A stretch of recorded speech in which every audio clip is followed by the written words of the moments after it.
Bonjour à toutes et à tous et bienvenue pour la table ronde 4 sur solidarité territoriale, utopie ou nouveaux modèles pour demain.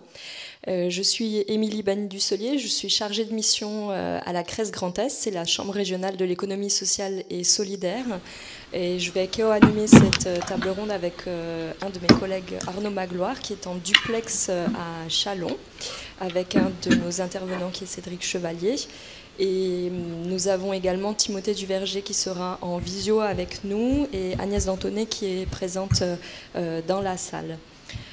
On m'a demandé de juste vous préciser des petits points techniques pour cet atelier concernant notamment les questions. De la même manière que pendant la plénière, vous pouvez poser la question via la plateforme en ligne pour qu'on puisse nous les renvoyer sur la tablette et redistribuer les questions aux intervenants et à Arnaud également qui sera donc en duplex. On a un petit challenge technique sur voilà, les 3 endroits d'où se passe l'atelier. Et pour commencer donc sur l'objectif de l'atelier, donc la problématique, en tout cas la question qu'on a envie de se poser pour cet atelier, c'était au sujet des nouvelles solidarités nées de la crise au regard de la thématique du forum Choisissons nos demain. Finalement, est-ce que ces solidarités, ces nouvelles solidarités, c'est une prémisse d'une nouvelle économie basée sur les coopérations territoriales ? Et si je fais le lien avec des éléments que j'ai retenus de la plénière, il y avait notamment la question de redonner le sens au niveau des territoires, la question aussi de la capacité d'agir. J'ai trouvé que c'était assez prégnant, cette notion de tout le monde est d'accord plus ou moins sur le principe. Il y a vraiment des volontés et c'est comment aujourd'hui on arrive peut-être à identifier les leviers qui nous permettront de le faire, comment on passe de l'intention à l'action, comment on pérennise les choses, et donc c'est un certain nombre de choses qu'on pourra voir à travers le témoignage de nos différents intervenants. Et donc tout de suite je passe la parole à Arnaud à Châlons qui va vous présenter les différents intervenants qui sont avec nous ce matin.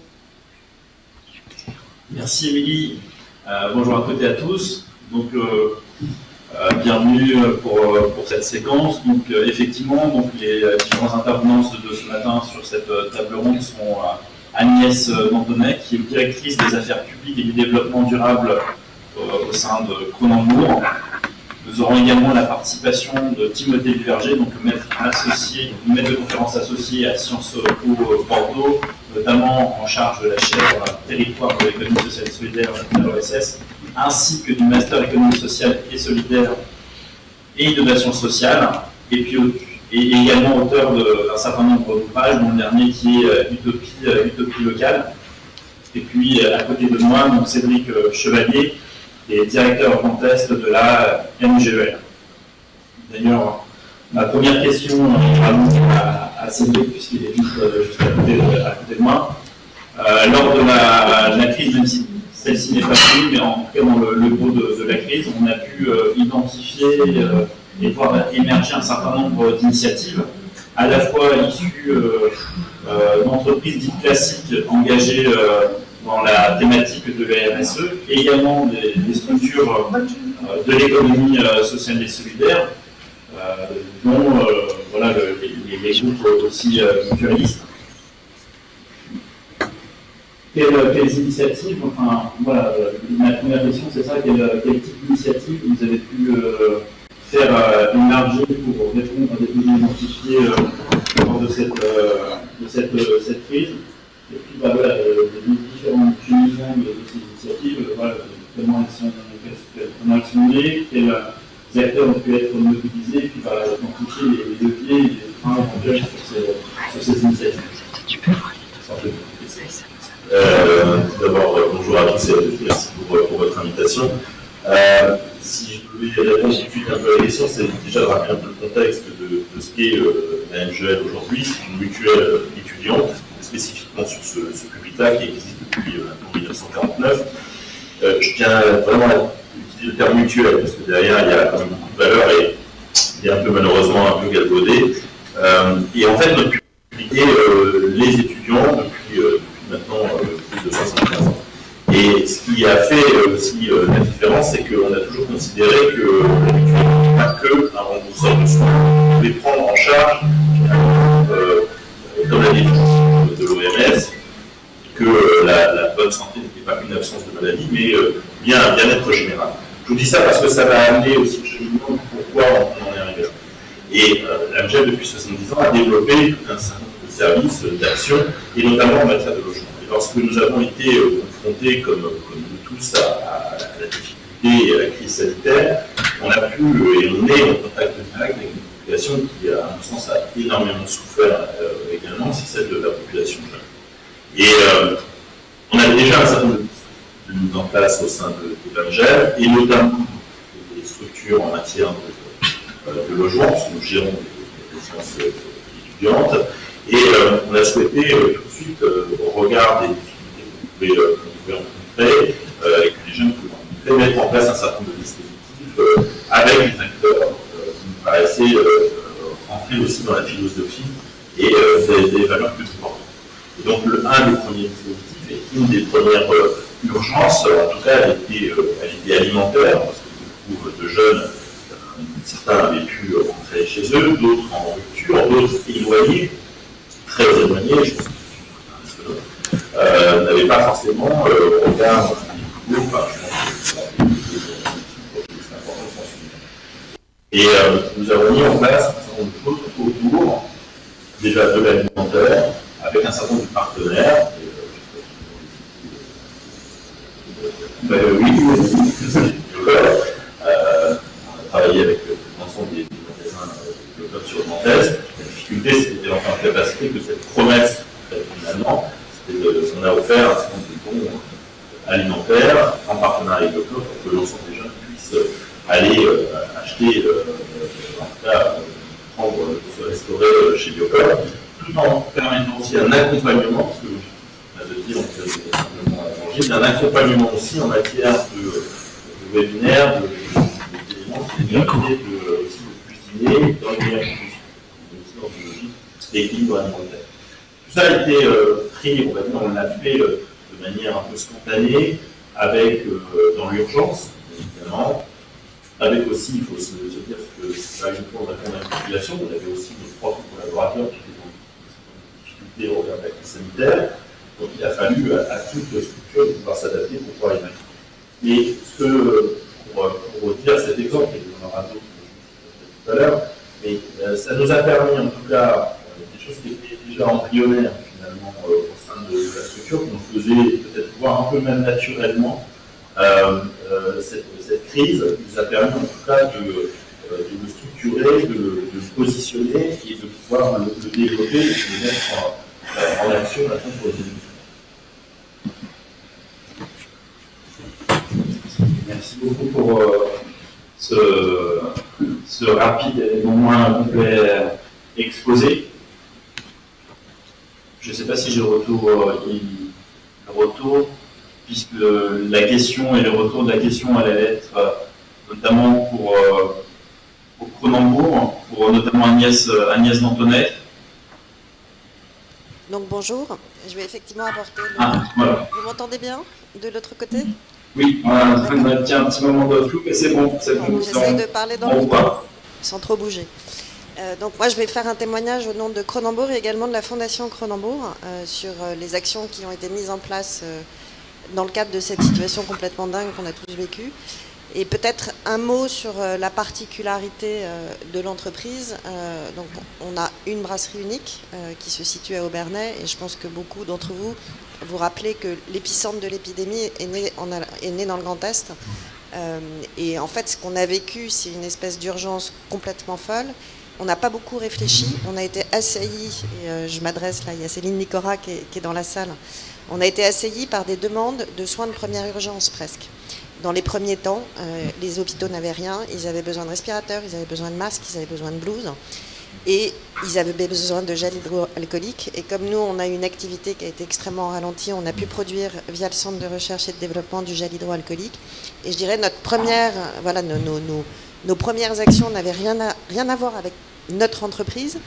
en tout cas l'activité de notre entreprise, mais on a essayé d'être vraiment un acteur du territoire. Donc pour moi, ça fait vraiment le lien avec les solidarités territoriales. C'est qu'à un moment donné, face à une urgence, on fait ce qu'on peut, et c'était quand même le système D absolument partout. Au fur et à mesure où la crise s'est développée, on a essayé de structurer un tout petit peu plus notre intervention. Et notamment, il y a eu un besoin d'argent assez fort, et on a utilisé l'outil que nous avons, qui est la Fondation Cronenbourg, pour faire des dons à la fois à la Fondation universitaire des hôpitaux de Strasbourg, également à l'hôpital de Bernay, et puis aussi à la Fondation de France, parce que ce qui nous semblait important, et du coup on en parlera aussi plus tard, c'était à la fois de pouvoir intervenir dans l'urgence, mais également de prévoir la post-urgence, parce que c'est vrai, et on se rend compte que dans toutes les situations, je dirais un peu dramatiques, et y compris ailleurs que sur notre territoire, il est souvent la mobilisation financière, elle se fait quand il y a un caractère d'urgence. En revanche, tout ce qui concerne la reconstruction, de gérer l'après-crise, c'est là où ça devient très critique. Donc on avait demandé à la Fondation de France, sur les 100 000 € de dons qu'on a pu faire, de vraiment consacrer une partie à l'après, et notamment pour venir en aide aux personnes qui auraient été extrêmement vulnérabilisées par la crise. Et puis il y a eu encore un troisième temps, et là je m'adresse aussi à nos interlocuteurs en duplex, qui était la question des étudiants. Et je crois que c'était je dirais à la fin, au début de l'été, Céline ici présente a entendu un appel de l'association des étudiants de Strasbourg, un appel de bonne volonté, parce que les étudiants effectivement manquaient énormément de choses. Il manquait de nourriture, mais également de soins de première nécessité. Et je me souviens, Céline nous dit on doit pouvoir faire quelque chose. Elle contacte l'ARIA, donc qui est l'association régionale des industries agroalimentaires, en disant est-ce que vous ne pouvez pas lancer un appel à collecte, notamment sur des denrées alimentaires auprès de votre réseau, et puis nous on va organiser une collecte en interne. Et puis on va aussi mobiliser les entreprises qui sont à côté de la brasserie. Donc je me souviens, il y a Triomphe, il y a Leclerc. Et en fait, il y a eu un élan de générosité qui s'est manifesté complètement dingue. On recevait des colis, parce qu'en plus on avait dit aux étudiants, on va faire les colis pour vous. Donc je me souviens, on était dans les locaux de la brasserie. Il y avait des trucs qui arrivaient de toutes parts. C'était aussi des fournitures scolaires. Et puis au final, on a, je crois, constitué près de 350 sacs. Qu'on a été remettre à l'association des étudiants, et ensuite on a voulu faire la même chose à Boulogne, parce qu'en fait le siège de l'entreprise Cronenbourg est bien en Alsace, mais on a également des bureaux en région parisienne à Boulogne, et on a organisé une collecte similaire auprès de nos salariés. Dernier point, qui est encore sur un autre registre, mais ce que je trouve intéressant, c'est que finalement, ces périodes-là, elles nous poussent aussi à faire des choses qu'on n'avait jamais faites, y compris dans le domaine des solidarités. On a également une de nos marques phares que vous connaissez certainement, qui est la marque 1664, qui a souhaité rejoindre un fonds de solidarité qui avait été créé par l'organisation Pro-France, qui a créé la certification Origine France Garantie. L'objectif, c'était d'abonder ce fonds de solidarité pour aider toutes les entreprises françaises, quelle que soit leur activité, plutôt PME, qui s'étaient trouvées extrêmement mal pendant la crise et qui risquaient de fermer la porte. Donc on a contribué via des appels aux dons de nos consommateurs. Au final, on a réussi à lever, et en tout cas à mettre au pot 400 000 €. Qui seront d'ailleurs remis pendant le salon du Made in France, ceux-là qui a lieu en fin de semaine. Donc tout ça pour dire que, en situation aussi folle que celle qu'on a pu connaître, en fait on a un peu une solidarité tous azimuts qui s'est mise en place, mais avec un aspect proximité extrêmement fort, et dans des domaines qui sont bien au-delà de notre activité habituelle. Merci Agnès, merci Cédric pour vos premiers témoignages. Avant juste de passer la parole à Timothée Duverger, je vais juste reprendre quelques éléments du témoignage de Cédric, parce que nous avons eu un souci de son au démarrage, je l'espère, et donc Cédric Chevalier expliquait que la MGEL, Mutuelle étudiante, a pendant la crise mis en place une aide pour les étudiants en partenariat avec Biocop, pour des bons en fait alimentaires pour que les étudiants puissent aller faire des courses en fait dans les magasins Biocoop, et que la MGEL a mis en place tout un tas d'actions en fait pour maintenir un peu le lien social, la convivialité, mais aussi également pouvoir montrer comment avec peu de choses on peut cuisiner des plats avec des webinaires, voilà, différentes choses aussi en distanciel. Voilà, c'était juste pour resituer aussi dans la salle l'intervention de Cédric Chevalier de la MGEL et Timothée Duverger. On vous passe la parole pour une petite réaction suite à ces deux témoignages. Finalement, on a des acteurs de l'économie sociale et solidaire, des entreprises qui ont réussi à très vite déployer des initiatives solidaires sur les territoires. Qu'est-ce que ça vous évoque? Quels sont les ingrédients finalement que vous retenez, les facteurs clés de succès comme ça dans une rapidité d'action de ces acteurs économiques?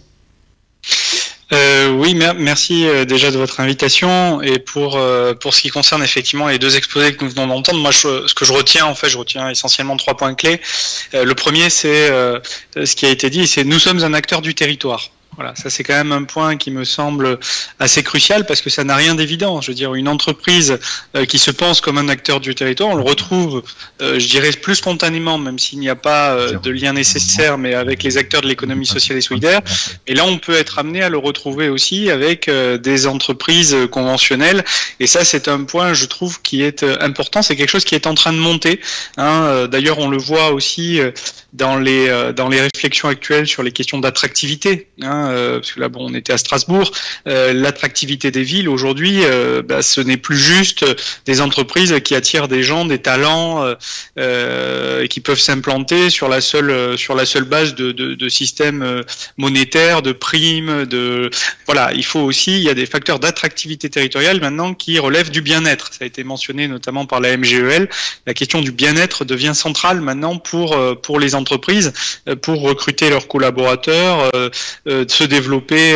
Voilà, ils ont besoin effectivement de s'ancrer dans les territoires. Donc, ce sont des acteurs du territoire. Moi, c'est ça déjà premier point que j'aimerais retenir. Deuxième point, c'est qu'on est sur des logiques, c'est-à-dire que pour finalement mettre en place cette responsabilité territoriale des entreprises, on est sur des logiques de coopération. Voilà, c'est-à-dire on est sur des logiques de coopération entre acteurs. On l'a vu pour la MGEL, c'était avec Biocoop qu'ont été montés les bons alimentaires. On a vu aussi que dans le cas de Cronenbourg, la mobilisation concernait plusieurs entreprises. Donc à chaque fois, voilà, on est vraiment sur des coopérations, c'est-à-dire au fond, l'entreprise est un acteur du territoire et agit par l'action collective. Voilà, c'est-à-dire qu'on est sur une action collective entre plusieurs entreprises. Ça, c'est quand même un deuxième point que je tiens à souligner. Et troisième point, alors là, c'est à la fois ce qui me semble positif et en même temps une limite, mais qui quelque part était en creux aussi dans les interventions. C'est-à-dire, est-ce qu'on est seulement dans la réponse à l'urgence et sur des dispositifs caritatifs? C'est ce qui est déjà en soi un bien. Je veux dire, il y avait une urgence, bien sûr, il fallait y répondre. Il y avait des besoins immédiats, des besoins essentiels dans une période de crise totale, avec un système de santé qui était en train d'exploser effectivement en Grand Est. Donc il fallait effectivement apporter des réponses aux urgences à la fois sanitaires et sociales. Mais au-delà de cette approche, je dirais strictement, parce qu'on a parlé de solidarité, mais en fait on est plutôt dans le champ de la charité presque. Donc ce qui n'est pas tout à fait la même chose. Et donc la question se pose, à mon avis, c'est-à-dire là il y avait une réponse à l'urgence immédiate, se pose évidemment la question de demain, c'est-à-dire au fond quelles leçons tire-t-on de cela? On a entendu l'idée de la post-urgence. Moi je dirais c'est la question de l'économie de demain, et là comment on passe finalement d'une logique plus caritative, effectivement fondée sur des élans de générosité, comme ça se passe finalement lors de toute crise, à quelque chose qui serait plus structurant et qui relèverait plutôt de la solidarité, c'est-à-dire qui prenne en compte véritablement nos interdépendances, et pas seulement évidemment l'aide aux plus vulnérables, mais comment on pense nos interdépendances de manière générale à l'échelle du territoire, c'est-à-dire que les coopérations qui ont été développées puissent être amenées à se poursuivre, poser la question de la place de l'entreprise sur son territoire, de son rôle sur celui-ci, de son rôle social sur le territoire, au-delà, voilà, de ces actions qui restent quand même, qui ne sont pas dans le core business, j'ai envie de dire, de l'entreprise, mais posées derrière d'autres sujets tels que évidemment la question du recrutement, par exemple, la marque employeur de l'entreprise. Est-ce que aussi on prend des personnes en situation d'insertion, de handicap? Enfin voilà, ça c'est sur l'emploi, mais sur la question de la transition écologique, est-ce que nos activités ont un impact qui serait négatif sur le territoire, ou au contraire, est-ce qu'elles prennent en compte ces externalités-là? Comment elles s'inscrivent sur le territoire? Les plans de mobilité, la question de la gestion des déchets. Enfin, vous voyez, il y a tout un tas d'autres sujets, me semble-t-il, qui sont plus structurants mais quelque part, me semble-t-il que les entreprises ont touché du doigt à l'occasion de cette crise et par l'engagement spontané et social qui a été le leur. Voilà ce que je pouvais dire, peut-être les 3 points. Voilà, donc acteurs du territoire, logique de coopération, et comment passe-t-on finalement d'une logique caritative à une solidarité qui serait plus structurante des écosystèmes d'acteurs sur un territoire. Merci Timothée pour ces différents éclairages et ça fait bien la transition avec la question que nous allons adresser. On va repasser du côté de Châlons, que je vais adresser à Cédric et puis à Agnès ensuite, sur justement voilà, de comment on est passé d'une initiative peut-être ponctuelle à qu'est-ce que ça a fait émerger potentiellement dans vos organisations respectives. Est-ce que ça commence à dessiner des nouvelles pratiques? On a entendu parler de coopération entre entreprises. Est-ce qu'il y a des nouveaux projets qui émergent? Et ce qui sous-tend ces questions, c'est aussi la pérennisation des actions. Au-delà, voilà, d'une action ponctuelle, comment est-ce qu'elles peuvent se pérenniser? Et à la fois, dans vos organisations, finalement, comment ça a pu irriguer? Est-ce que ça apporte de nouvelles pratiques, etc. Alors je vais répondre, mais il y a encore beaucoup de questions derrière une seule. Mais je voulais rebondir, en fait, vous dire effectivement qu'au travers de cet élan de solidarité qu'on a pu avoir sur la partie alimentaire et au sens large, hein, parce que le chèque ne concernait pas que l'alimentaire, il concernait l'ensemble, on a mis en place un certain nombre de dispositifs d'accompagnement autour.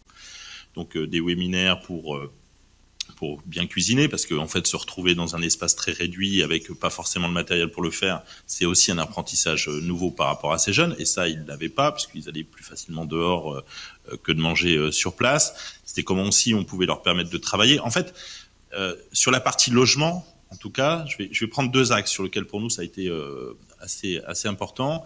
Ça a été sur l'emploi. L'emploi, notamment tout à l'heure, il s'était évoqué sur la responsabilité, sur le handicap, etc. Mais on a eu un autre sujet, c'est qu'on a eu beaucoup de jeunes qui n'avaient plus de stage, plus d'apprentissage, parce que ça s'arrêtait avec les entreprises. Et notre responsabilité aussi, à un moment donné, en tant que mutuelle, qui s'adressons à des jeunes, il fallait qu'on soit aussi en capacité de répondre présent à leurs attentes. Et on a développé énormément la prise en charge d'alternants, d'apprentis pour finir leurs études. Ce qui n'était pas forcément dans la culture de l'entreprise, parce que c'était toujours délicat en termes de management, etc. Mais il y a eu une vraie prise de conscience de l'ensemble des collaborateurs. On en prenait quand même quelques-uns, mais là, on a poussé encore plus loin le curseur. Et ça a eu une démarche extrêmement positive, parce que voilà, il a fallu à un moment donné répondre. On avait beaucoup de jeunes qui nous sollicitaient. C'était assez hallucinant. Quand on envoyait une annonce, on avait 200 ou 300 quasiment par semaine, là où à une époque, on avait peut-être 10 ou 15. Et c'est là où on a pris conscience qu'il fallait aussi, cet accompagnement n'était pas que alimentaire, il fallait aussi qu'il n'y ait pas une double peine au travers de l'arrêt des études ou ne pas pouvoir trouver de stage. Et là, il y a eu aussi une prise de conscience des collaborateurs qui ont pris aussi le fait de dire bah, tant pis, par rapport aux règles sanitaires, on va être strict, etc. Mais il faut aussi qu'on prenne cette démarche. Le deuxième élément, c'était sur le logement. Sur le logement, parce qu'on s'est aperçu que finalement, on est tous restés dans notre logement. Et pour un jeune qui ne pouvait pas rentrer chez ses parents, l'environnement dans nos résidences a été à retravailler. Alors, on en avait déjà conscience, mais aujourd'hui, le logement est un déterminant de santé, au sens de santé mentale, santé physique. Et c'était comment, aujourd'hui, lorsqu'on s'arrête uniquement à la cuisine ou à la table de travailler, comment on permet aujourd'hui à ce logement d'être un vrai acteur du bien-être du jeune au sens large. Et c'est là où on a mis en place un certain nombre de dispositifs d'accompagnement, que maintenant qui devient même une référence dans la construction ou dans la gestion de nos résidences. C'est ça où en fait le modèle a bougé. C'est-à-dire que le loyer en lui-même ne bouge pas, mais ce qu'on ramène, c'est autre chose que de la pierre, autre chose que de la cuisine, autre chose que, voilà, c'est des espaces de travail, c'est des animations supplémentaires, c'est du lien humain, parce que c'est ce qui pour nous est extrêmement essentiel. Donc, je disais, et l'intérêt aujourd'hui, c'est, on parle de coopération. On lance un certain nombre de coopérations parce que, au sens où le logement est une chose, on a des espaces de travail, on a des espaces de convivialité, mais on rajoute à ça maintenant un certain nombre d'autres acteurs, des espaces de coworking ouverts vers l'extérieur, ce qui permet aussi aux jeunes de pouvoir non seulement travailler à des heures beaucoup plus larges qu'ils pourraient trouver au sein des établissements universitaires, mais aussi rencontrer d'autres personnes dédiées. Et puis la dernière initiative qu'on est en train de travailler, alors je rigole parce qu'il y a Manon qui est là pour la conciergerie solidaire, mais dans la Marne, je salue Cathy Laurent qui est elle à Strasbourg avec laquelle on travaille, parce qu'on veut aussi agréger dans le logement des conciergeries solidaires et travailler sur cette conciergerie solidaire vers un public plus jeune avec une ouverture vers la société. Voilà. Donc aujourd'hui, on a pris conscience que, au travers du logement, c'était un point d'entrée qui pouvait être extrêmement contraignant ou qui pouvait être un facteur de réussite et d'épanouissement. Et c'était à nous de pouvoir y travailler, donc que ça soit en interne, que ça soit en externe, pour l'animation de cette société. Voilà, c'est deux témoignages sur la prise de conscience en interne par les collaborateurs et notre manière de fonctionner sur la partie logement, qui est en lien avec la mutuelle, puisque nous avons un service prévention santé, parce que derrière, véritablement, ce n'est pas que les cours de cuisine, c'était comment gérer le stress, parce qu'il y a de vrai, c'est comment aussi, face à des remboursements, etc., il y a notre rôle de la connaissance de la protection sociale, mais tout ça, voilà, ça englobe un accompagnement global.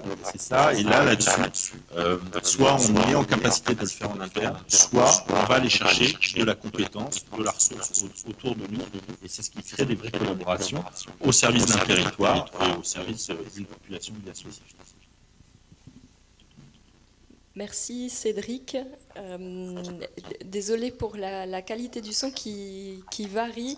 En tout cas, on a bien entendu la question donc en dernier des nouvelles coopérations qui peuvent émerger au service des jeunes, l'évolution finalement en interne dans l'accueil d'alternants, donc potentiellement de faire bouger des lignes sur les questions de management aussi et d'accueil de ces jeunes. Et puis la question du logement, et là vraiment j'ai envie de rappeler l'étymologie. On a vu que la sémantique pendant la plénière avait tout son rôle, et la sémantique en fait et l'étymologie du mot écologie dont on entend beaucoup parler, c'est avant tout la science de l'habitat. Alors en fait on peut déjà imaginer que le premier habitat des individus que nous sommes, c'est notre corps, et donc à quel point finalement la santé c'est vraiment dans une vision globale le corps, l'esprit. On l'a vu aussi avec l'effet de la santé mentale pendant les différents confinements et les conséquences qu'il peut y avoir encore aujourd'hui. Et évidemment, l'habitat, le logement, on a vu à quel point c'était central, et que donc, la MGEL a vraiment travaillé la question de l'offre de services finalement qui a à destination des jeunes au-delà du bâti. Et donc Agnès, voilà, on vous renvoie la question au sein de Cronenbourg. Finalement, qu'est-ce que ça a pu faire bouger, quelles nouvelles pratiques ça a pu soit encourager ou bien complètement asseoir dans votre organisation? Alors peut-être qu'avant de répondre directement à la question, et je rebondis aussi sur ce qui était dit par Timothée, je crois, sur finalement quelles sont les nouvelles solidarités territoriales et le fait d'être ancré sur un territoire.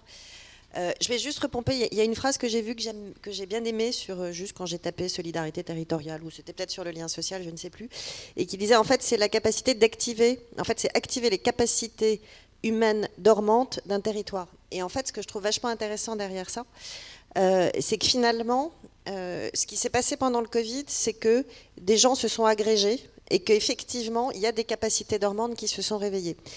Et ça m'en vient. Pourquoi je dis ça? Parce que je pense que ce que ça a révélé, c'est qu'on est sorti finalement d'une approche assez classique du mécénat et notamment du bénévolat tel que ça peut exister depuis des dizaines d'années. Il faut quand même jamais oublier que la France est un des pays où le nombre de bénévoles est le plus important. Donc je pense que la solidarité, elle est vraiment inscrite dans notre culture, dans la société française. Que ce soit si on regarde les dons financiers qui sont faits, mais également le bénévolat dans des structures associatives, on est un pays fondamentalement solidaire. Et je trouve que c'est toujours bien aussi de le rappeler, puisqu'on a toujours tendance, en plus de ça, à un petit peu s'auto-flageller. Et en fait, ce qui s'est passé pendant toute la crise Covid, et c'est notamment lié aux réseaux sociaux, c'est que chacun, finalement, s'est vu pouvoir être acteur. Et ça, je trouve que c'est un schisme qui est assez important. Et finalement, c'est là-dessus, nous, qu'on a envie de capitaliser. Mais en retournant finalement, en revenant à notre activité. Et tout simplement parce que pour pérenniser ce type d'action, je pense que Cédric l'a très bien expliqué, à la fois accueillir des étudiants, travailler sur le logement, on revient en fait à son cœur d'activité. Et finalement, nous, l'activité qui a été extrêmement impactée par la crise du Covid, et comme vous le savez, c'est tout le secteur des établissements du CHR, donc les cafés, les hôtels, les restaurants. Qui ont quand même été fermés sur 18 mois, qui ont été fermés pendant plusieurs mois, et on s'est rendu compte à quel point ces lieux sont absolument essentiels pour que les gens se retrouvent pour ce qu'on appelle le lien social. Et juste avant la crise du Covid, et c'est pour la petite histoire, c'était assez rigolo, si on le veut, c'est un peu... on devait annoncer un partenariat avec une initiative qui s'appelle 1000 cafés, dont vous avez peut-être entendu parler, qui a été lancée par le groupe SOS en septembre 2019, et qui consiste à réouvrir des cafés en zone rurale, donc dans des villages de moins de 3500 habitants. Donc derrière le café, c'est plus des lieux un peu hybrides. Et l'objectif, c'est vraiment de ramener du lien social, là où finalement, dans ce qu'on appelle les déserts ruraux, et Dieu sait qu'il y en a beaucoup, puisque très souvent, le café du village est le dernier lieu qui ferme, après que le boucher est fermé, après que le boulanger est fermé. L'opération, en tout cas, devait être lancée, je crois que c'était le 17 mars 2020. Donc forcément, quelques lieux ont ouvert, alors non pas sur la partie débit de boissons, mais sur la partie justement épicerie, lieux multiservices. Et nous, du coup, c'est un projet qu'on accompagne, donc c'était avant la crise. Et je pense que l'objectif que l'on a aujourd'hui, c'est de plus permettre à nos salariés d'intervenir et d'être aussi acteurs, puisqu'on se rend compte que finalement, quand on veut mobiliser des énergies, on a la chance d'avoir 1000 salariés, mais derrière ces 1000 salariés, et c'est propre peut-être à la brasserie, c'est propre à l'Alsace, on a, je crois, près de 1000 retraités aussi, qui sont encore mobilisables, qui ont gardé des relations au fil des années avec la brasserie. Et on se dit finalement, on a un formidable écosystème de nos salariés, et comment on peut réussir à créer des ponts pour que ces gens qui ont des choses, alors on peut appeler ça du mécénat de compétences, mais comment on peut les amener aussi à contribuer, en tout cas à ce projet 1000 cafés, apporter du savoir-faire, de l'expérience pour que ce projet puisse se développer dans les meilleures conditions possibles. Donc voilà où on en est. Il y a un autre projet, mais peut-être que je vais le garder très rapidement, parce que c'est un projet aussi qui est en lien avec le secteur du CHR. On vient de se rapprocher d'une structure qui s'appelle Wanted. Wanted, en fait, est né dans les réseaux sociaux avec la Wanted Community il y a près de 10 ans. C'est devenu la plateforme sur Facebook, le plus fort réseau d'entraide sur Facebook, avec plus d'1 million de membres actifs. C'est né à Bordeaux, la deuxième grosse communauté est à Paris. Et à tel point qu'ils ont été primés par Facebook, qui leur a remis, à l'époque, c'était un chèque d'1 million de dollars, pour passer du virtuel au réel et pour créer des lieux solidaires. Ils ont créé un café à Bordeaux qui s'appelle le Wanted Café, pour réinventer aussi des solidarités. Donc là, dans un lieu de vie qu'on appelle un café. Et ils sont en train de d'étendre. Ils vont ouvrir un lieu à Wanted Café à Paris. Ils ouvrent un autre tiers-lieu à Bordeaux. Leur objectif, c'est d'essaimer dans toutes les grandes villes de France. Et en fait, je fais un lien direct avec le post-Covid. C'est que c'est vrai qu'on se rend compte que ces lieux, ces cafés, ces restaurants, on a la conviction que le modèle est en train de changer et que potentiellement, ce sont les nouveaux lieux solidaires de demain. où il se passe plein de choses avec, voilà, je parlais des lieux hybrides, où le début de boisson n'est plus la seule raison d'être, mais on va y chercher autre chose, on va y chercher de la culture, on va y chercher des relais services, mais également, pourquoi pas, des rencontres avec des employeurs. Donc il y a tout un mouvement qui est en train de naître. Alors vous connaissez aussi les cafés solidaires, il y a les cafés joyeux, et on pense beaucoup que ce renouveau du CHR, en partie, sera lié aussi à ce qui s'est passé pendant la crise du Covid. Merci Agnès pour ces différents exemples. Contrairement à ce que je vous ai indiqué en début de séance par rapport à vos questions, comme vous êtes peu nombreux dans la salle, en fait l'avantage c'est qu'on va pouvoir prendre des questions à l'oral. Je ne pourrai pas faire passer le micro, mais je vais les rapporter pour vous. Donc vous pouvez vous signaler si vous avez des questions. De la même manière du côté de Châlons, Arnaud, si tu as des questions dans la salle, je peux également te passer la parole à cet instant déjà. C'est noté. Donc je ne sais pas si déjà là dans la salle il y a des questions ou des observations à ce stade avant de repasser la parole à Timothée Duverger.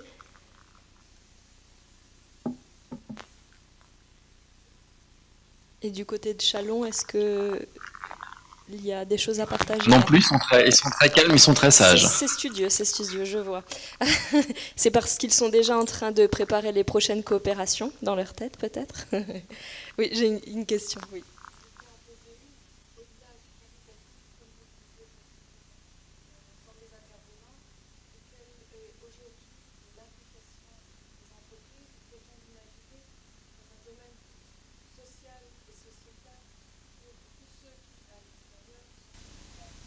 D'accord, alors je vais tenter de reformuler pour les personnes qui sont à distance et à Châlons et pour Timothée.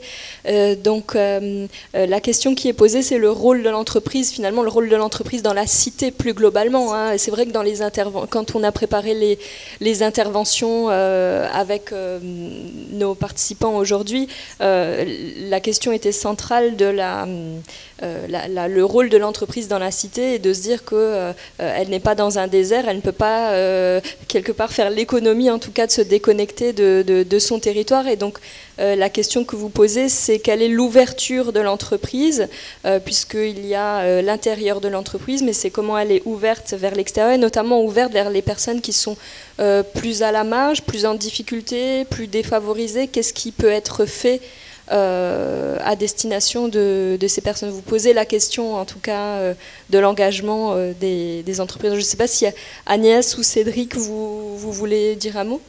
Agnès, oui. Alors, je peux dire un mot. Je dirais, il y a peut-être presque une double réponse. Il y a à la fois des initiatives qui existent, peut-être que vous la connaissez, qui s'appellent Nos quartiers ont du talent, et qui consistent à organiser au sein de l'entreprise du parrainage par un salarié qui va aider quelqu'un qui est sorti, ou en tout cas qui n'a pas les codes et qui peut être handicapé par des codes qu'il n'a pas. Donc c'est une forme de parrainage et de coaching.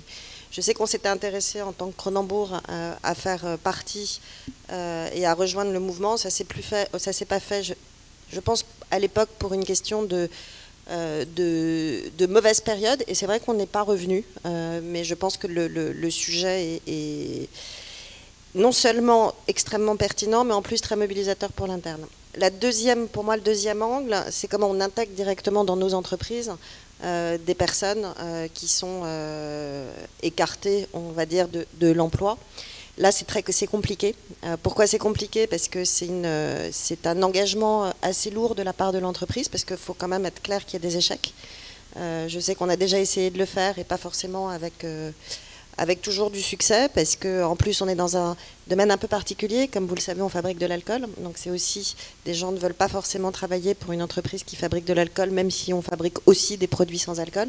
Mais il peut aussi y avoir des réticences. Au-delà de ça, on est dans un domaine industriel, donc il y a la question de la sécurité est extrêmement important. Donc on essaye à petite dose, parce qu'il faut vraiment l'organisation en interne, les ressources en interne pour pouvoir encadrer. Et parfois c'est aussi ce qui fait défaut, c'est-à-dire que les entreprises, elles sont aussi vachement, je pense, contraintes depuis beaucoup d'années, avec aussi des ressources qui sont un peu plus maigres, année après année. Et malheureusement, je pense que les tensions de ressources qu'on peut avoir chez nous ont aussi une répercussion sur la capacité qu'on peut avoir finalement à jouer ce rôle d'inclusion comme peut-être on le jouait davantage il y a quelques années. C'est un témoignage assez personnel parce que j'ai vu l'évolution de l'entreprise depuis maintenant 30 ans et je sais qu'il y a des choses qui étaient très naturelles. J'ai travaillé 15 ans au sein du groupe Danone et qui au bout d'un moment se sont un peu étiolées par tout simplement manque de ressources. Merci Agnès. C'est juste, il y a une chose que j'ai pas repris dans la question de Madame, c'était le sujet avec le médico-social aussi. Et ce que ça m'évoque, c'est moi qui suis de formation éducatrice spécialisée, justement quand je travaille aujourd'hui sur le rôle de l'entreprise dans la cité, je me dis aussi comment les entreprises peuvent devenir un vrai partenaire en fait des travailleurs sociaux aujourd'hui. Et donc on voit qu'il y a des ouvertures à différents endroits de la ville ou en tout cas des secteurs pour actionner des leviers. Est-ce que Cédric, vous vouliez apporter des éléments en complément ? C'est vrai que déjà l'entreprise, alors il y a différentes formes d'entreprises. Il y a celles qui sont obligées de répondre à une forme de rentabilité et à des actionnaires, ce qui n'est pas le cas d'une structure mutualiste. Je le dis parce que ça donne un sens différent. Aujourd'hui, on me demande pas de faire des résultats, on me demande de pas perdre d'argent. Ce qui est quand même différent. Et ce qui me permet quand même de mettre de l'argent à disposition et une ouverture. Moi, ce que j'ai surtout retenu de cette période post-Covid, c'est qu'il y a eu une mobilisation générale, y compris des collaborateurs. Et en fait, quelque part, finalement, on ne peut pas se tenir à côté du territoire sur lequel on se trouve. Donc, il faut qu'on soit dessus, qu'on soit capteur, qu'on soit en capacité. Et on a aujourd'hui un certain nombre, alors pas à la dimension de Cronenbourg, mais chacun finalement va apporter sa petite pierre à l'ensemble de l'édifice. Et je crois que il faut qu'on recrée ce lien même entre les structures. L'initiative qu'on prend aujourd'hui est très bonne parce que finalement, j'ai entendu des structures que je connaissais pas pour autant. Et ça, qui c'est important, c'est de pouvoir justement créer du lien avec des acteurs pour répondre à différentes thématiques. Alors, on ne pourra pas, une entreprise, résoudre tout le problème, mais je pense qu'il faut amener un certain nombre d'entrepreneurs, de chefs d'entreprise, justement à se positionner sur ce territoire. D'ailleurs, avec une logique un peu claire, et l'AMGEL, pendant 70 ans, ça a toujours été ça, c'est que on devait accompagner le territoire en termes d'attractivité. C'était un peu basique, et vous m'en excusez, mais finalement, c'était de dire, plus on sera acteur du territoire, plus on accompagnera l'attractivité des établissements d'enseignement supérieur, et plus il y aura d'étudiants, et plus potentiellement, c'est des étudiants qui seront à l'AMGEL. Voilà, c'était aussi simple que ça, mais quelque part, aujourd'hui, on a une dimension nationale. Mais comment l'accompagner par rapport à ça ? En fait, finalement, les deux peuvent travailler ensemble. Donc les initiatives en fait aujourd'hui que nous prenons, c'est d'aller voir un certain nombre d'acteurs, de se dire tiens, il y a de l'innovation. En fait, il faut qu'on soit en capacité de pouvoir innover, de pas se fermer sur un certain nombre de choses et de se dire ça c'est intéressant. Alors après, on peut pas toucher tous les domaines, mais une entreprise et notamment celle de l'AMGEL a l'avantage de pouvoir présenter et proposer plein de métiers différents. Et je vais même vous dire aujourd'hui, quand on recrute à l'AMGEL, on regarde pas du tout le diplôme. Aujourd'hui, ce que je cherche, moi, c'est des personnalités. Parce que des diplômes, pardonnez-moi, c'est bien, ça donne une structure. Alors, il y a des universitaires, donc je ne voudrais pas trop me fâcher. Mais il y a aussi une notion de personnalité. Et parfois, il y a des gens qui ont eu des parcours qui n'ont pas pu faire d'études, mais qui ont des vraies personnalités, à qui on va donner leur chance et qui vont être en capacité de faire des choses extraordinaires. Il y a des gens dans cette maison, chez moi, qui ont commencé, et qui sont aujourd'hui directeurs ou directrices d'établissements. Voilà. Mais en tout cas, ce que j'aime dans ce que nous faisons, c'est qu'effectivement, il y a une action de territoire. Il faut qu'on soit ouvert vis-à-vis des autres et de pouvoir prendre aussi les domaines, dans certains cas, être en capacité de pouvoir les accompagner. Je vous donne un dernier exemple pour vous embêter. Au niveau de l'AMGEL, on a une structure aujourd'hui qui n'a rien à voir avec les étudiants, qui fait de la RHVS, enfin des anciennes RHVS qu'on appelle maintenant résidence mobilité, notamment sur Paris, où on a une résidence qui accueille des femmes victimes de violences ou en tout cas en état d'urgence. Ce qui n'a strictement rien à voir avec notre approche, mais on a développé un certain nombre d'activités parce qu'à un moment donné, on est rentré dedans, parce que ça nous a intéressé, parce que on a été sensibilisé. Et notre métier, on a une base de métier, on a élargi à d'autres secteurs d'activité. Je crois qu'il faut qu'on se parle. Je crois que C'est ça, le Covid, c'est ça, c'est cette capacité. On a changé un peu notre façon de voir. On a effacé un certain nombre de pratiques qu'on avait un peu l'habitude. On s'est un peu bougé aussi quelque part. On a été remué, on a été secoué dans le mauvais terme, et dans le mauvais sens et dans le bon sens. Et je pense que voilà, aujourd'hui, faire de l'argent, c'est une chose, c'est intéressant. Il faut en avoir. Hein, c'est ce qu'on disait en termes de ressources. Mais il faut que ça ait du sens. Et je trouve qu'aujourd'hui, dans l'économie sociale et solidaire, en tout cas, je m'y plais beaucoup parce que finalement, quand on se lève, nos résultats ont du sens. Merci Cédric. Il y a une question qui est arrivée par la plateforme peut-être que Timothée pourra aussi apporter un éclairage, comme ça me permettra de lui repasser aussi la parole en lien avec les leviers pour déployer ces utopies locales. Et la question qui est adressée, c'est quid de l'aide à l'intégration sociale et sociétale et l'entraide humaine au-delà des interventions caritatives. Ah, c'était là votre, d'accord. Ok, je me disais que c'était semblable, donc il y a des questions dans la salle, je vais peut-être les prendre et puis passer la parole à Timothée, on va voir comment on pourra y répondre. Ah, on va passer le micro aux personnes, ça va être plus simple. Oui, merci. Donc, on avait également aussi une question dans la salle. Solidaire.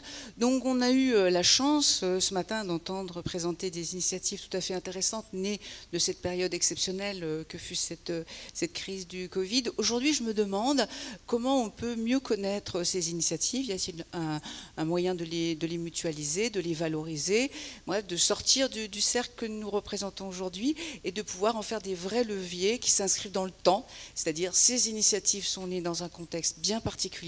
Comment aujourd'hui elles peuvent aller au-delà dans la transformation de nos actions, c'est-à-dire en étant d'abord connues et bien repérées. Ok, merci. Donc vous questionnez la visibilité finalement de ces actions, peut-être pour le partage aussi de pratiques. Il y a une deuxième question dans cette salle et ensuite il y a une question aussi à Châlons et puis on va voir comment peut-être Timothée aura des éclairages à proposer. Bonjour, j'ai une petite question. Vous parlez souvent du post-Covid, mais avant le Covid, vous avez déjà fait des actions solidaires et est-ce que c'est en contradiction avec vos convictions? D'accord. Alors, on va passer la parole à Châlons pour prendre la question et puis ensuite Timothée. Oui, ce n'est pas une question, c'est une réflexion. Fort des divers témoignages qui ont été donnés ce matin et dont on peut remarquer que tous sont issus du milieu urbain.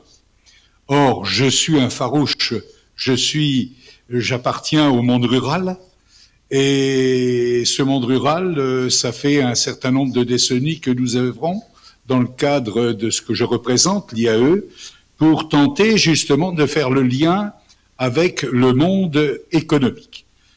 Pour ce qui me concerne, et je ne suis pas le seul, sur le territoire où nous sommes situés, le nord de la Haute-Marne, nous pensons que ces deux mondes doivent se parler, communiquer, voir, monter ensemble des projets, car un territoire ne pourra pas trouver d'équilibre dans la mesure où ce dernier, par le biais des entreprises, ne laisse des emplois qu'à des gens formés, qualifiés et laisse sur le trottoir les publics qui sont les nôtres et qui, sans intervention efficace, formation et autres, ne pourraient en aucun cas atteindre le chemin de l'entreprise. On ne demande pas à l'entreprise de devenir du jour au lendemain garde-chiourme, on leur propose un partenariat gagnant-gagnant. L'entreprise, je suis tout à fait d'accord avec ce qui a été dit tout à l'heure, doit équilibrer son budget au même titre que la structure de l'ESS.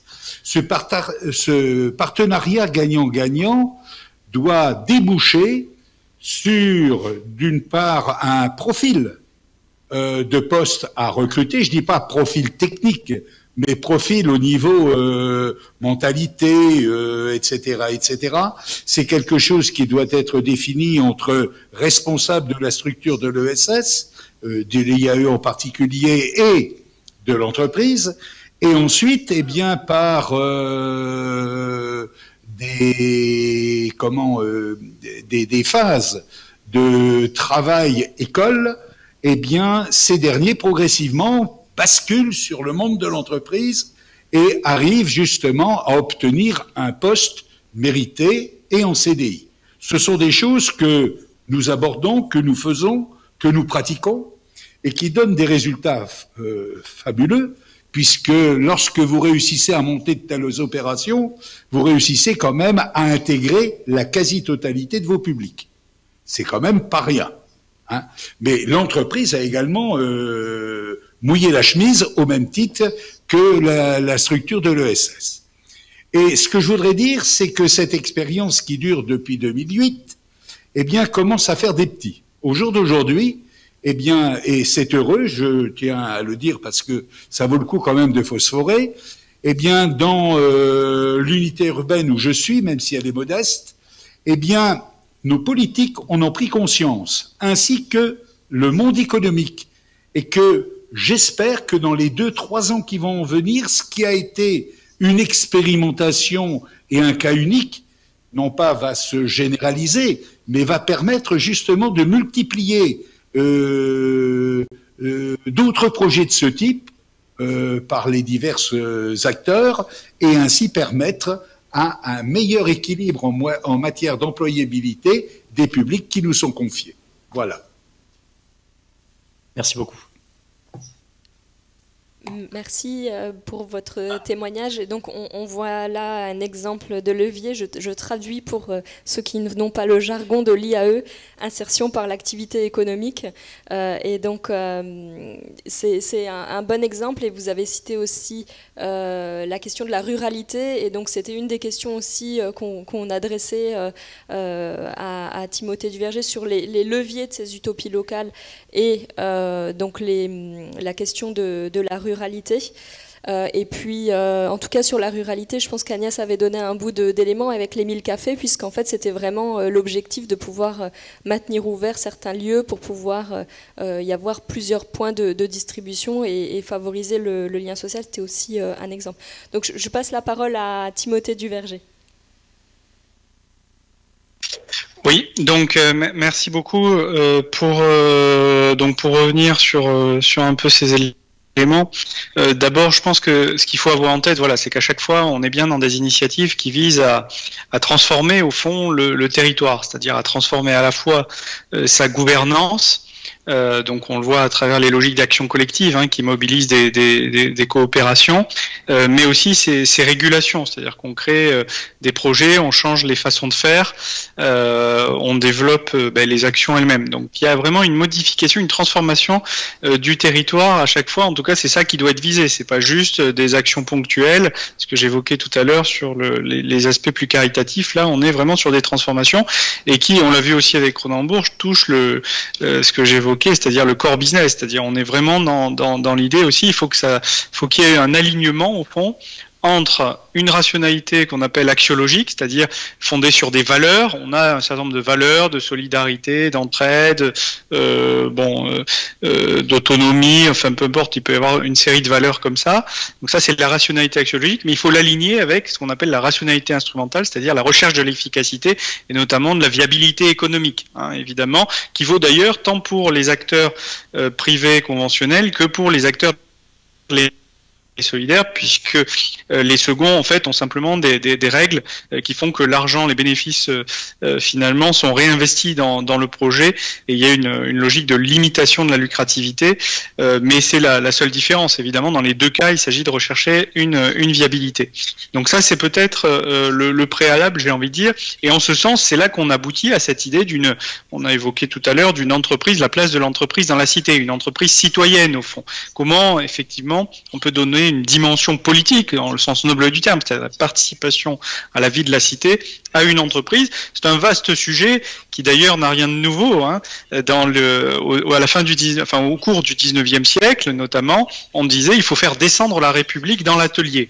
Vous voyez, on parle d'atelier, mais ça vaudrait aujourd'hui pour l'entreprise. Comment faire descendre la République dans l'entreprise? Il y a d'ailleurs une démarche qui est conduite aujourd'hui par les acteurs de l'ESS qui s'appelle la République de l'économie sociale et solidaire, qui vise notamment à poser cette question-là, c'est-à-dire comment, au fond, on arrive à donner des fonctions politiques à une entreprise. C'est-à-dire, ça peut passer à la fois par ses fonctions, c'est-à-dire ce qu'elle va développer, les missions qu'elle se donne. Hein, on le voit avec la loi Pacte, les entreprises à mission, par exemple, mais ça passe aussi par la démocratisation de l'entreprise. Voilà. Donc c'est comment elle contribue à l'intérêt général et comment elle-même aussi se démocratise. Un point qu'on n'a pas abordé, mais c'était pas forcément totalement l'objet, mais c'est vrai que c'est un point qui n'a pas été abordé ce matin.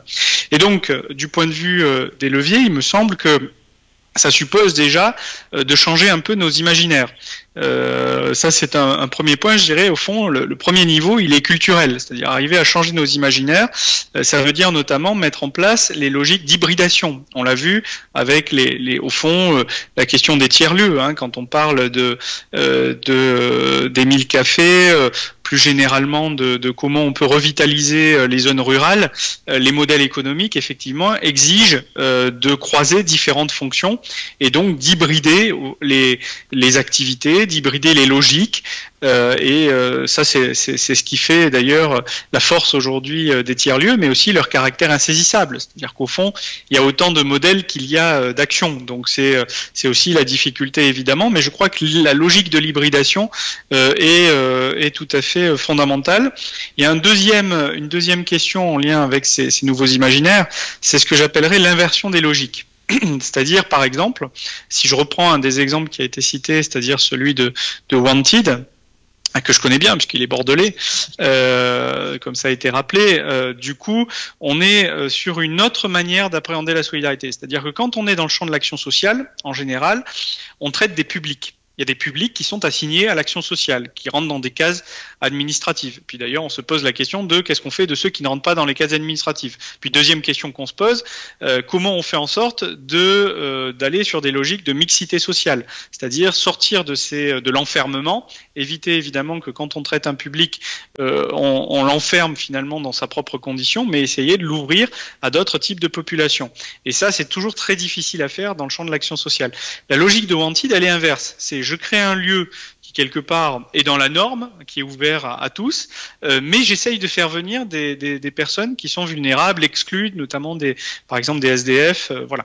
Donc ça, je trouve que c'est intéressant parce que cette inversion de logique, elle permet de repositionner l'entreprise dans la cité. C'est-à-dire, c'est pas seulement des acteurs de l'action sociale ou de l'économie sociale qui effectivement se saisissent des problématiques, mais c'est bien les acteurs de l'entreprise qui essayent finalement, qui sont inspirés d'une certaine façon par les logiques d'action de l'ESS. Et en fait, il y a une fertilisation croisée entre ces différents acteurs, puisque ça, des logiques de ce type, ça peut permettre de revoir complètement l'action sociale. J'en veux pour preuve, aujourd'hui, quand on a des démarches, on parlait d'emploi, et notamment d'emploi dans les zones rurales, moi je vois une expérimentation nationale qui est conduite déjà depuis 5 ans, qui est Territoire zéro chômeur de longue durée, qui consiste finalement non pas seulement à faire du placement, c'est-à-dire pas à dire on prend des chômeurs et puis on regarde effectivement ce qu'ils savent faire et on les place dans des boîtes, mais on les fait participer à une construction collective, à la construction d'une entreprise, et ils vont développer des activités qui correspondent à leurs envies et à leur savoir-faire.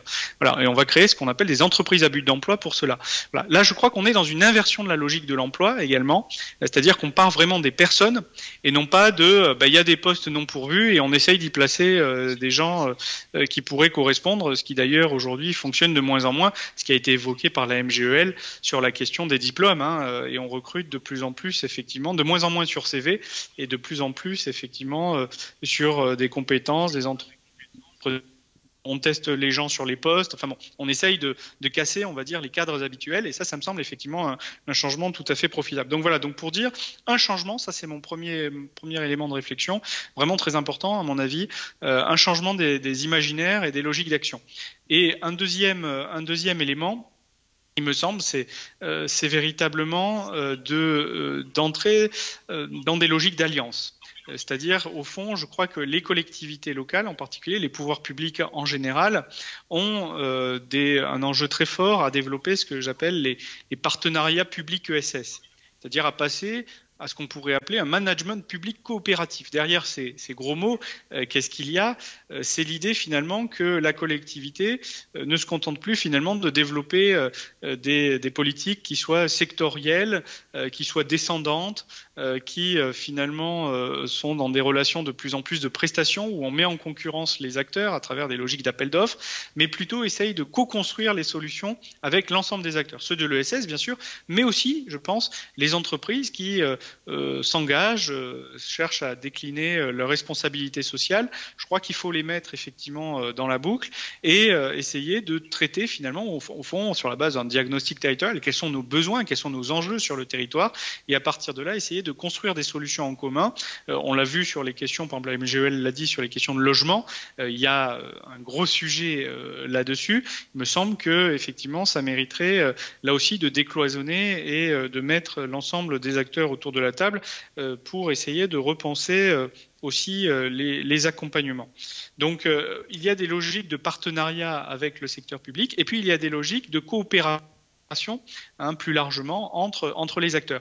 Moi, je plaide plutôt effectivement dans cette idée qu'il faudrait arriver à développer ces coopérations entre les entreprises que j'appellerais engagées, celles qui finalement qui sont des entreprises tout à fait conventionnelles, mais qui s'engagent sur la RSE, et des entreprises ou des associations de l'économie sociale et solidaire. Ça se fait déjà, et on le voit d'ailleurs, le secrétariat d'État qui est dit à l'économie sociale, solidaire et responsable, d'ailleurs il fait le lien entre les deux, eh bien, ce secrétariat d'État a développé, relancé plus exactement, l'appel à projets des pôles territoriaux de coopération économique. Ces PTCE qui ont été créés il y a quelques années visent précisément à développer les coopérations entre l'ESS, les acteurs privés et les acteurs publics. Voilà, c'est-à-dire on développe un besoin. Alors ça, le besoin, ça peut être du développement local, ça peut être l'emploi. Par exemple, je pense au PTCE de Tarnos dans le sud des Landes que je connais un peu. Ils développent de la formation qualifiante, de l'insertion,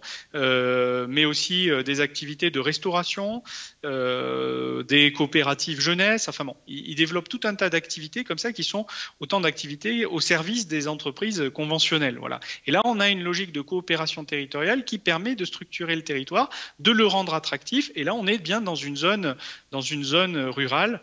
Donc, je crois que ça, c'est vraiment un très bel exemple. Voilà ce que je pouvais vous dire, peut-être pour pas être trop long. Donc, j'en conclus. Voilà, je sens d'ailleurs que je devais conclure, mais je respectais mon temps. On m'avait donné 9 minutes, donc j'ai fait pile 9 minutes. Et donc, pour conclure là-dessus, effectivement, donc, arriver à combiner finalement le core business et les valeurs, ça me semble très important. Faire en sorte effectivement de changer d'imaginaire, de changer de logique, parce que finalement la crise, et on l'a vu, a accélérer la mutation de nos schémas qui ont été complètement remis en cause. Et troisième niveau, effectivement, développer des stratégies d'alliance au service finalement de projets d'intérêt général qui n'appartiennent plus qu'à la puissance publique, mais auxquels doivent contribuer, bien entendu, l'ensemble des acteurs socio-économiques. Merci beaucoup Timothée, et je vais passer la parole à Arnaud pour conclure rapidement. En réalité, nous avons pris un peu de retard et la plénière va reprendre en fait. Merci beaucoup en tout cas aux intervenants. On a un peu... Donc effectivement, donc on ne posera pas forcément la dernière question qui était initialement prévue, à ce que je crois comprendre. Pour autant, alors je sais qu'à côté de moi il y a Cédric Chevalier qui voulait intervenir un petit peu à propos des propos qui ont été évoqués dans la salle, notamment sur les initiatives notamment du mouvement mutualiste. Cédric? Oui, alors je voulais répondre à la première question de Chalon, qui était de dire est-ce qu'on faisait déjà des actions avant le Covid? Je dis oui. Simplement, la grande différence par rapport au post-Covid, c'est que ces initiatives, en tout cas chez nous, elles étaient, comment dirais-je, localisées. Enfin, c'était des initiatives un peu par région, parce que sur l'ensemble de Grand Est, ça pouvait être dans différents pôles. Elles étaient un peu éparpillées, etc. Donc, on a souhaité, au travers de ça, vraiment les structurer, les donner une dimension normée, et vraiment maintenant les inscrire dans un plan vraiment extrêmement clair. Donc ça, c'était important. Et je finis. Tout à l'heure, je n'opposerai pas la ruralité et l'urbain, mais je pense qu'il n'y a pas que la problématique, c'est un aménagement du territoire. Et quand vous parlez entreprise, entre différentes entreprises, il y a parfois la problématique du logement, de la mobilité, et ça, c'est les acteurs effectivement de la collectivité territoriale, et on est à la région, et ça tombe bien, c'est un acteur qui intervient dans la mobilité, dans le logement, et notamment Internet, ce qui fait aussi le lien pour que les territoires soient attractifs. Je pense qu'il n'y avait pas que ça, d'où l'intérêt de ces alliances que j'ai bien aimées de la part de Timothée. Voilà. Merci pour cette intervention. On fait signe que voilà, le timing est maintenant très serré et que c'est quelque part le mot de conclusion, si tant est qu'il puisse y avoir un mot de conclusion. C'est quelque part un petit peu frustrant finalement, parce qu'en termes de créneaux, il y a beaucoup de choses qui ont été évoquées et finalement on n'a pas pu creuser toutes les thématiques. Pour autant, on a pu se rendre compte que la crise Covid, même si elle n'est pas totalement finie, a pu être quelquefois un révélateur ou un accélérateur d'initiatives, à la fois pour les entreprises engagées dans la thématique de la RSE, et également les entreprises d'économie sociale et solidaire, qui elles aussi sont souvent engagées dans la RSE. En tout cas, un certain nombre d'initiatives qui émergent, qui méritent à perdurer, voire à se développer, et aussi à essaimer. En tout cas, on vous remercie toutes et tous ici présents. Le timing contraint. La fois prochaine, ça sera 1h30. Il faudra vous prévoir un petit peu plus. En tout cas, merci beaucoup à toutes et à tous d'être présents. Puis de toute manière, la séquence de la matinée va se poursuivre ici sur Châlons. Et puis, bonne continuation à vous sur Strasbourg. Et puis, une salutation amicale à Timothée. Je voulais juste, avant que tout le monde ne parte, c'est le mot de la fin. Je pense que quand on parle de solidarité territoriale, ce qui est aussi très important, c'est de parler aussi des solidarités avec la nature. Je pense qu'effectivement, on vit au sein d'un écosystème vivant. Dans le vivant, il y a l'homme, mais il y a aussi ce qu'il y a sous nos pieds, il y a ce qui est dans l'air. Et je pense que c'est comment on va créer ces nouvelles économies qui sont basées sur le fait de vivre ensemble avec l'ensemble de notre écosystème. Voilà, c'était le mot de la fin. Merci beaucoup.